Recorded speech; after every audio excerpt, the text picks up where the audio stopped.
In this lesson, I'm going to give you a quick overview of some of the different selection tools and how they work. We're going to mainly focus on the marquee tools and the lasso tools. Alright, I'm going to start off with a file that we have. It's called Dead End. And I'm going to zoom into this so you can see what I'm working on. Now, I'm going to show you where it is in the menu, and then I'm going to be using the shortcuts after that, mainly because now you know where the zoom is. So if I go to View, Zoom In, you'll notice that I move in here, just like this. If I choose Fit on Screen, it will fit the image in however much space I have. And for me, I'm going to be using the Control plus and minus on my keyboard. For me, it seems to work very well, and I'm just used to it, so habit there. But now you'll know where it is. It's under View, and then right here in these areas. All right, so the first tool that we're going to talk about is the standard marquee tool, or also known as a rectangular marquee tool. And the way this works is you just click and drag, and you create what's called a marquee. Now, these little lines that you see here, those are also known as marching ants, and it really defines where your boundary is. So there's a number of things that we can do with this. Again, if I click and drag, I can create any type of rectangular shape. Okay. But if I hold down Shift, what I get is a perfect square. And that's really nice when you're trying to make very sharp selections that you know need to be in a square shape. Now there's a number of things that you can do. First of all, you notice that when I click and I drag, my mouse or my marquee starts where my mouse was initially pressed right here, and then it goes to wherever I end up. Well, sometimes in things like this sign, you may want to actually start from the center. If that's the case, press Alt, click and drag, and you'll notice that you can create a marquee with the center being the starting point, which that's kind of nice as well. So you can do something like that. Now, if you want to get real fancy, you can actually, instead of just holding down Alt, also hold down Shift.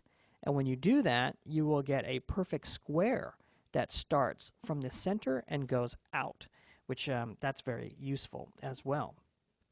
Now, why is it important to make a selection? Well, watch what happens. Let's say we select just the top half of this sign, and I go up to something like Filter, Blur, Gaussian Blur. Okay? Gaussian Blur is one of the best blurs that Photoshop has. So here's why we're doing selections. In this case, I'm only blurring half the sign. Maybe I wanted to make just this sign and blur it, or maybe blur everything in the background. Well, we could do that quite easily. All we have to do is make the correct selection. Now, maybe you have round objects. So the next option we'll talk about is the elliptical marquee tool. Now, the elliptical marquee tool works just like the rectangular marquee tool. Okay, if you click and drag, you get these kind of oval shapes or ellipses.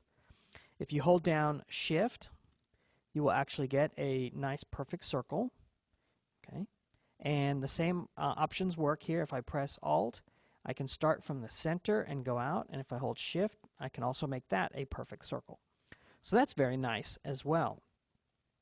Now there's a few options that I haven't shown you yet that I think are pretty important. And that's this concept of taking parts of this selection out or adding parts. Sometimes it's easier to just make quick selections and then go back and refine. So in this case, I have a round or elliptical marquee. And let's say I wanted to take one big chunk out of this. Well, with my marquees tool still selected, and I have a marquee, all I have to do is hold down Alt, and you notice I get a little minus on my cursor. Well, that's telling you that whatever I do now will be subtractive. So I'll click and drag, and now I've got a shape cut out.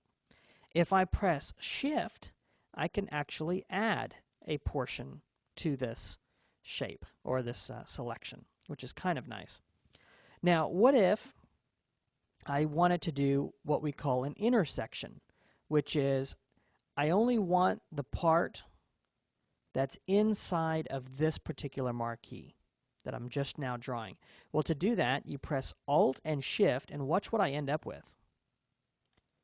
This was just the little part that was left inside of that marquee selection. So it's a really incredible set of tools. And like I said, it's fast to learn, but it takes forever to master. So it's one of those that, go ahead and start practicing and playing with it now. Now there's one more set of selection tools that I want to show you before we get into some of the more advanced ones. And this selection tool set is this lasso tool.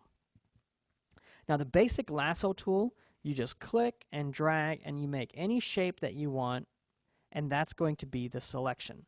So if you have a very steady hand, you can go all the way around and make this selection. Okay? So if you want to just roughly select, there you go. Now, if you want to have a little bit more control over your straight lines, you can utilize this polygon lasso tool. Now, the way this works, let me just zoom into a portion here, is you click, okay, and when you let go of your mouse, it will set an anchor point.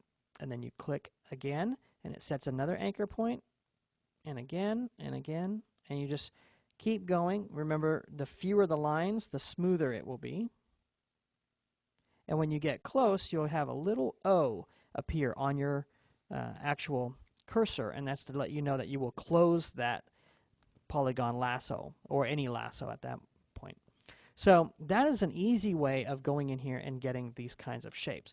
So let's look at how we can actually create this easy selection using these tools. There's one more tool that I want you to be aware of, and this is a really fantastic tool for making these types of selections. It's called the magnetic lasso tool, and it's called the magnetic lasso tool because it will stick to whatever you're trying to make a selection of. So let's zoom in here. All right, and the shortcut I'm using to zoom in is Control and Spacebar. If I press that, you get this little magnifying glass. Remember, you can still press Control plus and zoom in or zoom out, and you can also go up here to View, Zoom in, Zoom out, just like we did earlier. All right, with this, what I'm going to do is I'm going to start clicking, and I'm just going to start dragging. And if you're nice and careful, you can actually go all the way around, and you notice it magnetically picks up. You just got to get it close.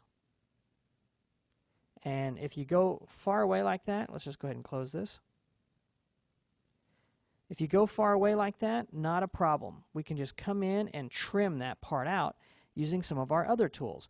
So, for example, if I come in and I press Alt, click, click, click, come out here and then close it, double click to close, you notice I just removed all that extra material that I accidentally grabbed.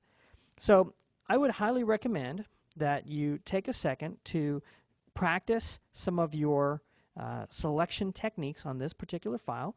You might try doing some basic selections like selecting just this actual bolt. Let's scroll down here. You can try this one. You can try doing different selections, like let's say you only wanted to select the N, and so you can go in with the lasso tool.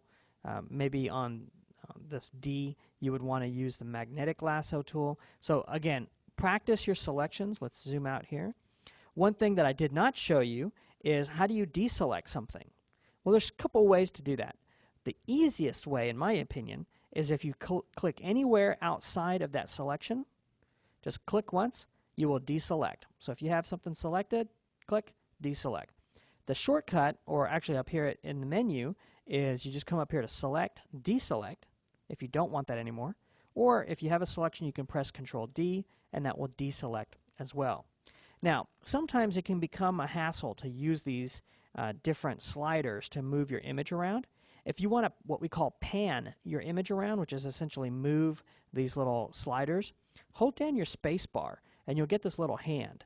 And when you click and drag, you can actually move this image around. You're not actually picking up the image and moving it, you're just essentially adjusting these sliders. Okay? So that's a quick look at selections. In the next lesson, we're actually going to take a look at how to use a selection tool, essentially called a quick select tool. And by using this tool, we'll be able to go in and make a really great selection, totally automatic, and then use that to do some edits and some tweaks.